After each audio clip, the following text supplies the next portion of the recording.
अस्सलाम वालेकुम। Welcome to the physics concept. आज जिस टॉपिक को हम डिस्कस करने जा रहे हैं वो है डिस्प्लेसमेंट, वेलोसिटी, एवरेज वेलोसिटी और लास्ट में हम इंस्टेंटेनियस वेलोसिटी को भी डिस्कस करेंगे।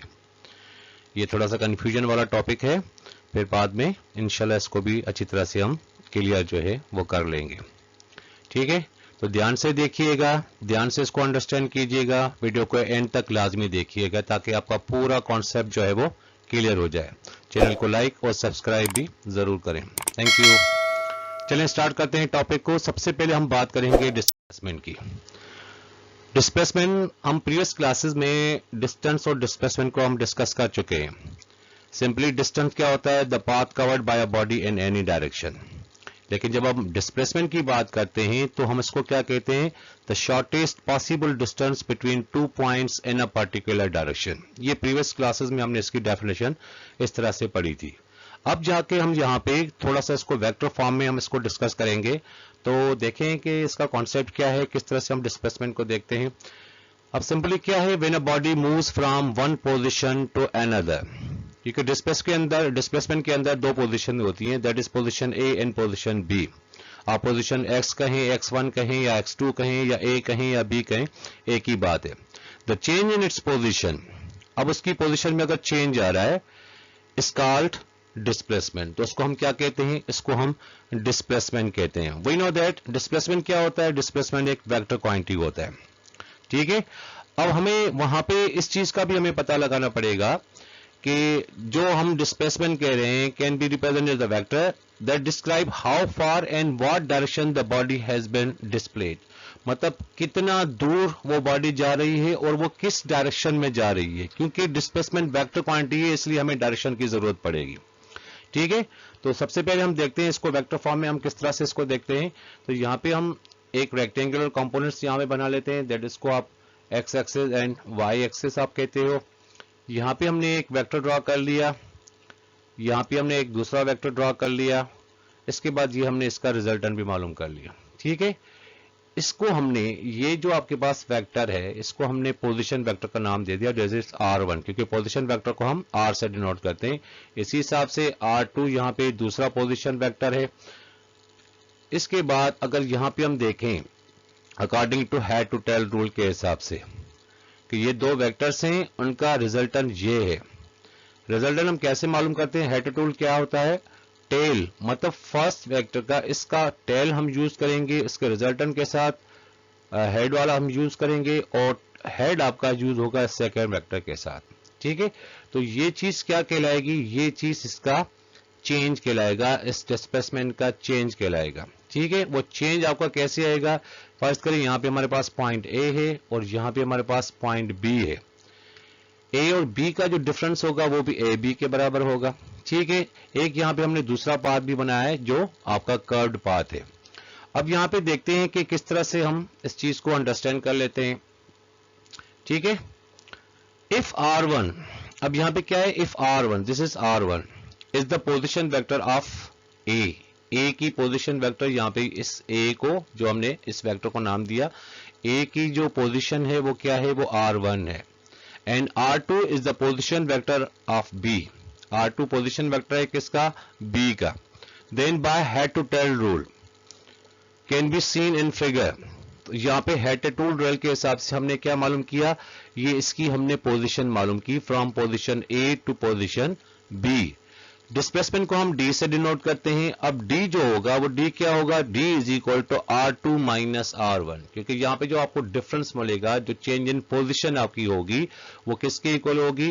वो इस डी डिस्प्लेसमेंट के इक्वल होगी। ठीक है, इसी हिसाब से आप देखिए यहाँ पे द डिस्प्लेसमेंट इज दस a change in the position of a body from its initial position to its final position। ये इस पॉइंट ए पे ये क्या है? ये इसकी इनिशियल पोजीशन है जो r1 रिप्रेजेंट कर रहा है। इसी हिसाब से पॉइंट बी पे क्या है? ये इसकी फाइनल पोजीशन है। अब इन फाइनल पोजीशन को, मतलब इनिशियल पोजीशन और फाइनल पोजीशन, अगर उसका पाथ किसी स्ट्रेट में हो, स्ट्रेट लाइन में हो, तब भी वो डिस्प्लेसमेंट कहलाएगा। लेकिन अगर उसका पाथ किसी कर्व्ड पाथ में हो तो उस सूरत में भी हम इसको क्या कहेंगे? इसको हम डिस्प्लेसमेंट कहेंगे।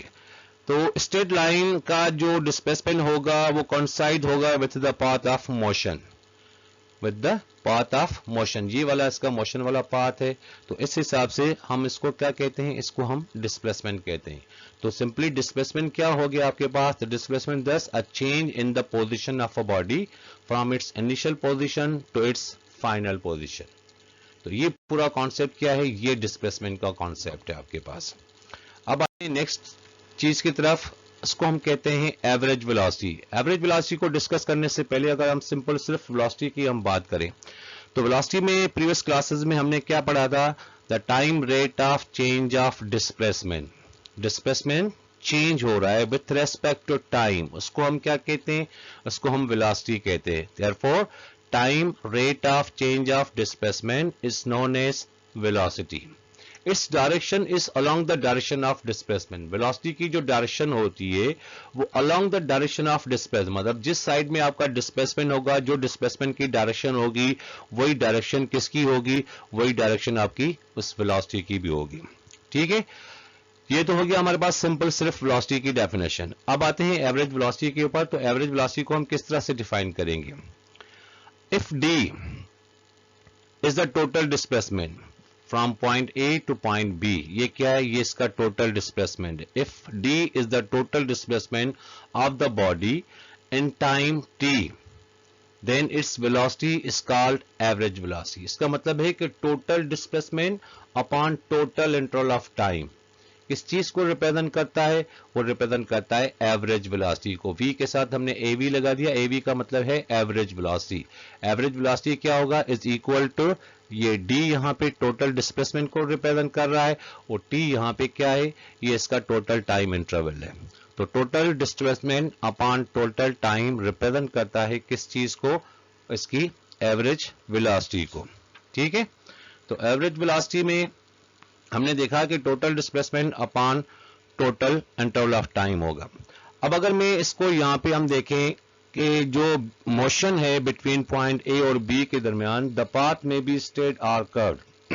अब उसके दरमियान पाथ स्ट्रेट भी हो सकता है और कर्व भी हो सकता है। तो इसके चंद पॉइंट्स है, इसको आप ध्यान से देख लें। It does not tell about the motion between A and B, मतलब जब हम एवरेज वेलोसिटी की बात करेंगे तो वहां पे ये चीज मेंशन नहीं होगी कि it does not tell about the motion. जो मोशन होगा इसका, उस एवरेज वेलोसिटी का जो मोशन होगा बिटवीन ए एंड बी, वो हमें वो नहीं बताएगा। अब उस सूरत में उसका जो पाथ होगा, द पाथ में बी स्ट्रेट आर कर्व्ड, या तो उसका पाथ स्ट्रेट में होगा या वो कर्व में भी हो सकता है। मोशन में be steady or variable. Steady का मतलब क्या होगा, यूनिफॉर्म होगा। मोशन में बी स्टेडी आर वेरिएबल, दोनों सूरतों में ये जो हमने इसकी चंद पॉइंट्स यहां पे लिखी हैं, तो इन सारी सूरतों में वेलोसिटी, एवरेज वेलोसिटी क्या होगी, वो total displacement upon total time होगा। ठीक है, अब ये जो एवरेज वेलोसिटी है, क्या ये एवरेज वेलोसिटी जीरो हो सकती है? यस, ऑफ कोर्स जीरो हो सकती है। फर्स्ट करें, अगर मैं किसी स्क्वैश प्लेयर को देखूं तो स्क्वैश प्लेयर क्या करता है, बॉल को जब वो दीवार के सामने इसको हिट करता है, तो वो बॉल जब उस दीवार के पास जाता है, वॉल के पास जाता है, तो फर्स्ट करें कि वो उसका डिस्प्लेसमेंट हो गया और वहां से वो बॉल बाउंस बैक करके उसी प्लेयर के पास वापस आ जाता है। तो अगर वो जो डिस्प्लेसमेंट पहले गया, जिस पोजीशन ए पॉइंट से बी पॉइंट तक गया, मतलब उस प्लेयर ए पोजीशन हो गया और बॉल उसकी दूसरी पोजीशन हो गई, तो वो डिस्प्लेसमेंट अगर पॉजिटिव हो गया तो वो रिटर्न जब बाउंस बैक होगा तो उसी प्लेयर के पास वापस आ जाएगा। तो उस सूरत में जो उसका टोटल डिस्प्लेसमेंट होगा वो क्या होगा, वो टोटल डिस्प्लेसमेंट आपका जीरो हो जाएगा। तो उस सूरत में उसकी एवरेज वेलोसिटी भी जीरो हो सकती है। ठीक है, क्लियर हो गई बात।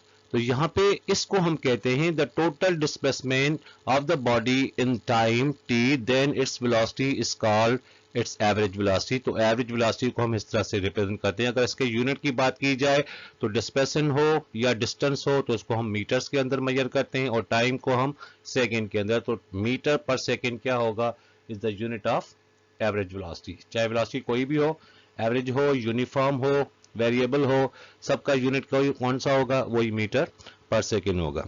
अब जो थोड़ा सा कंफ्यूजन वाला टॉपिक है, उस टॉपिक को हम डिस्कस कर लेते हैं। उसको थोड़ा ध्यान से देखिएगा। जब आप पूरी कंसंट्रेशन के साथ आप उसको देखोगे, अच्छी तरह से उसको समझने की कोशिश करोगे, तो इंशाल्लाह आपका कॉन्सेप्ट जो है वो बिल्कुल क्लियर हो जाएगा।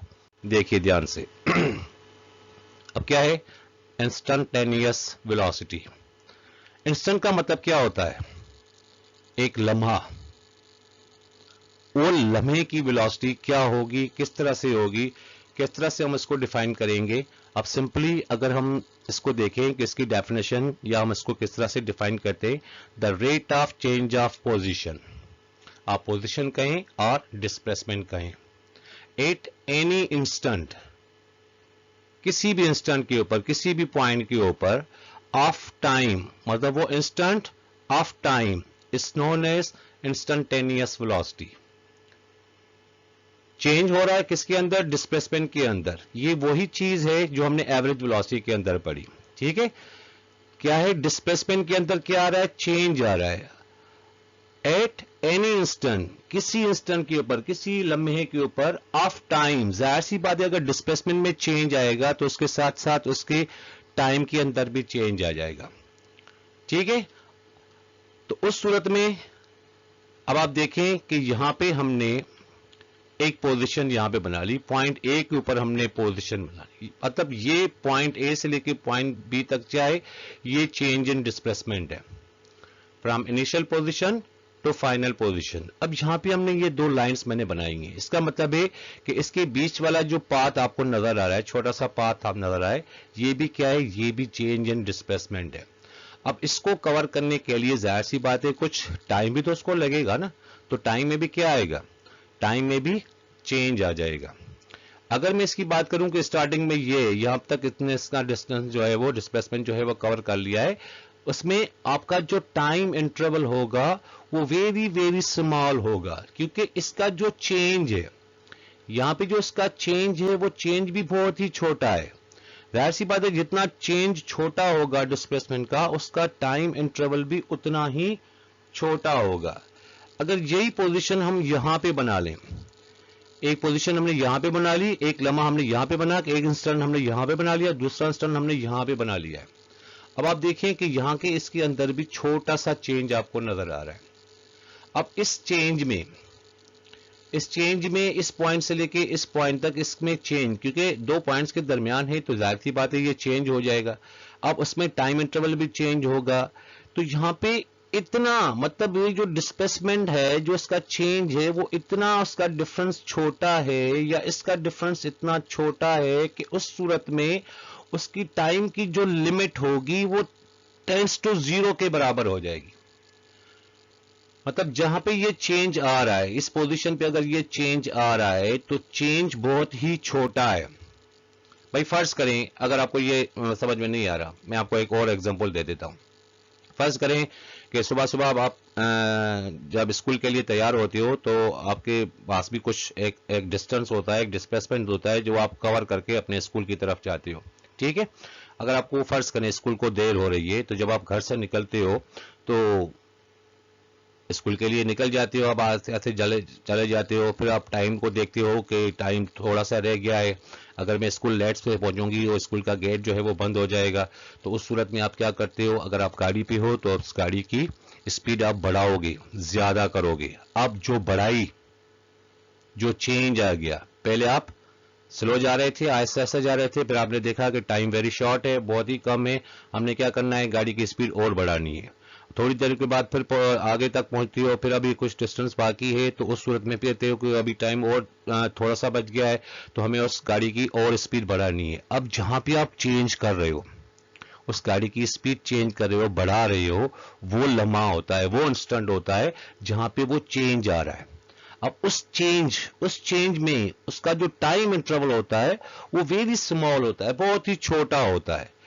तो वो एक मरतबा चेंज किया, दूसरी मरतबा चेंज किया, हो सकता है तीसरी मरतबा चेंज किया, वो जो चेंज आ रहा है, तो यहां पे जो चेंज आ रहा है वो किसके अंदर आ रहा है? वो डिस्प्लेसमेंट के अंदर आ रहा है। तो ये डिस्प्लेसमेंट के अंदर चेंज, अगर ये पोजीशन ए वाला चेंज और पोजीशन बी वाला चेंज एक दूसरे के इक्वल हो गए, बराबर हो गए, तो वहां पे टाइम का जो लिमिट होगा वो क्या होगा? तकरीबन वो 0 के बराबर हो जाएगा, वो इक्वल हो जाएगा किस चीज के?